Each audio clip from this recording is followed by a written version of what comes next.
to tomguitar.co.uk right now to check out the free guide, Boost Your Picking Speed by 50%. It covers the 7 most common mistakes everybody makes when they're learning speed picking. If you're making any of these mistakes, then you can't get progress. So check out that guide and hopefully it can help you massively boost your picking speed. That's at tomguitar.co.uk. Now on with the free lesson. Most people, when they practice things on guitar, move on far too soon.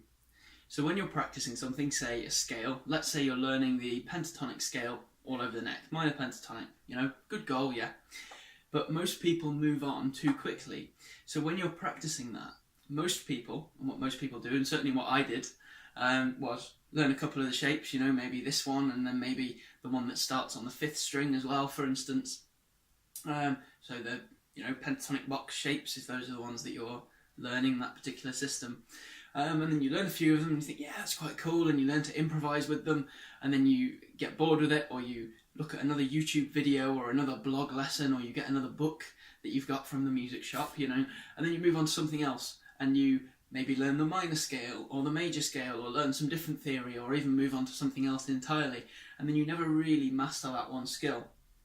And as we talked about in one of the other videos, that's a real problem, especially when you're learning shred guitar, because with shred guitar you really need laser focus. You can't afford to flit around anywhere.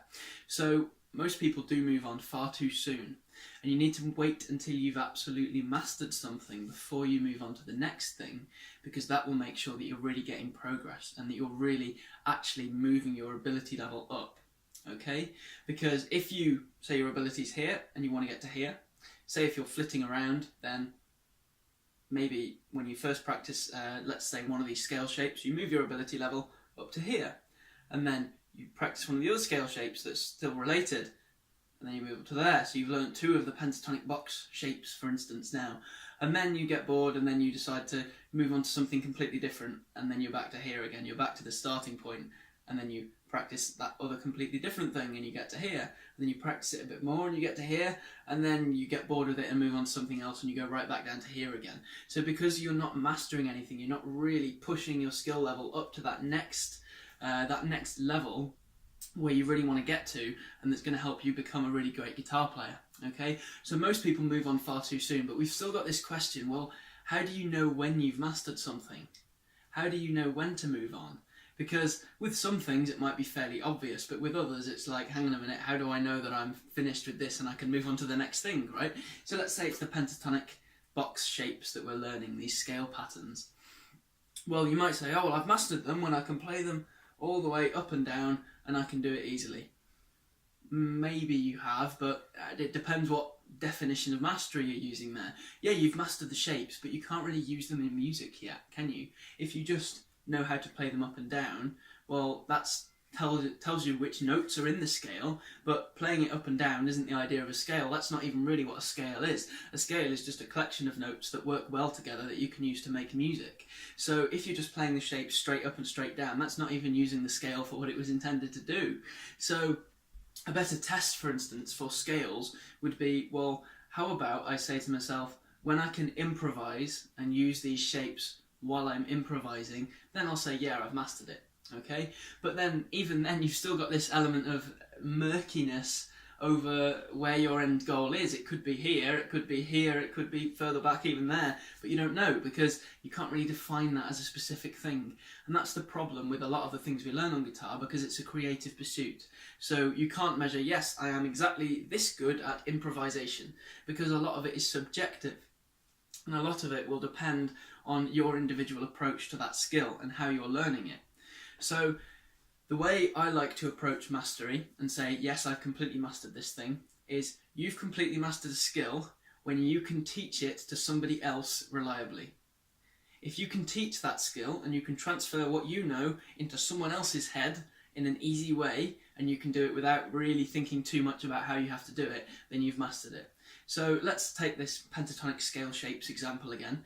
If you can play them up and down and you can improvise in each of these shapes, then yeah, you've got a good hold on the scale, you're using it for what it's intended for, and you're pretty good at using all those different scale shapes and whatever, if that's what you want to do. But if you want to really test if you've mastered it, try teaching these shapes to somebody else and try teaching someone else how to improvise in all of these different shapes. And if you can teach someone else to do that and they can get to that end goal, that's when you've mastered that skill. Okay? Because to just do something takes a certain level of skill. Let's say here is like complete beginner, can't do anything, and then here is competent, so I can do this thing. Now, this is like for an individual skill. So let's say like alternate picking fast. Let's say you want to get to 12 notes per second, for instance, to put an arbitrary speed goal on it. Well, here's complete beginner, doesn't even know what alternate picking is, and here's getting to that goal of 12 notes per second. So that's a pretty hefty gap between those two skills, but it's certainly achievable. But then if you want to be able to teach somebody to get to this level, that requires your skills to be up here. So you don't necessarily have to be any faster, but you have to have a much greater understanding of what goes on when you pick. So you see this a lot in professional guitar players and things. Some of them will be brilliant players but terrible teachers, and then other ones will be brilliant players and brilliant teachers, and those are the ones that tend to be better and tend to have a greater understanding of what they actually do. Because in order to teach something, you have to be able to break it down and show it to someone step by step, and in order to do that you need to understand each part of the process. So if you say you practice your alternate picking but you don't really know what goes on, then you'll find it difficult to teach somebody that skill, because they might make a load of mistakes that you're not picking up. They might be holding the pick wrong, they might be using the wrong muscles, they might be, putting their left hand in the wrong place, they might have the pick at the wrong angle, they might not be using slanting or something like that. But if you're not very good, if you don't have a very good understanding of that skill, then you won't be able to help them overcome those challenges. But if you've got a really solid understanding of that skill, and you can't not only can you do it, but you also understand every step of the process of how you got there, then you'll be able to teach somebody else. And that's when you know you've really, really mastered the skill. Okay, so let's take the example of the pentatonic improvisation thing again. So first step would obviously be learning the scale shapes, right? And then, okay, well I know what all the notes are in the scale, but I haven't really fulfilled the purpose of learning the scale yet, because the whole idea of a scale is to make music. And if I can't make music with it yet, then I haven't mastered the scale, right? So the next step, learn how to make music with it. The simplest way to do that, work on a backing track, learn to improvise. And then, if you really want to master it, make sure you can teach it to somebody else reliably. Get somebody else who's a guitar player who doesn't know how to do that thing yet, and say, hey, I'll teach you how to do that. And I'll be like, yeah, okay. And then you can really test if you actually know that thing really well. So you can say, okay, here are the shapes, and you can teach them, and then maybe they'll get a couple of the notes wrong. Well, if you haven't really mastered that scale, you won't notice that they're getting those notes wrong. But if you're really solid on that skill, and that those scale shapes are like second nature to you, you'll notice that and you'll be able to help them, okay? And that's proof that you know the scale shapes really well. And then when it comes to improvising with these scale shapes, okay, let's say you can do it to a fairly decent standard, and then let's say they're trying it, and they're not able to make it sound musical. They're finding it difficult to make it sound like music, and instead they're just playing the shapes up and down, and it doesn't really sound like anything. Now, if you're good at improvisation and you've mastered improvising in these scale shapes, you'll be able to help them out. You'll be able to say, oh, how about using this concept, or call and response, or varying your dynamics and the speed of what you play, for instance. And then you'll be able to teach somebody else how to do that. If you can't teach them, or if you're really struggling to teach them and they're getting nowhere, that's a sign that you need to work on that skill more. But if you can teach them really well, then that's a sign you've mastered that skill, you've got it to a really good level, and not only can you play that skill really well, but you also understand every single one of the steps in that process, and that's hugely beneficial to your guitar playing. So in summary then, if you want to really make sure that you've absolutely mastered something on guitar, which is a really important thing to do to make sure that you're actually progressing as a musician, then here's a quick test you can do. If you can teach that skill reliably to somebody else, and you can sort of transfer what you know into their playing, then you've mastered that skill. So we took the example of a scale shape. If you know that scale shape and you can improvise in it really well, so you can use the scale to make music, which is the whole point of the scale, then that's great. But if you really want to test if you've absolutely mastered that thing, then get somebody who wants to learn it and teach that thing to them. So say, okay, here's the scale shape, and here's some of the things you can do to help you improvise in this particular shape. And if you can teach it to them well, and if by the end of you teaching it to them, they can do that skill, then you know that you've mastered it.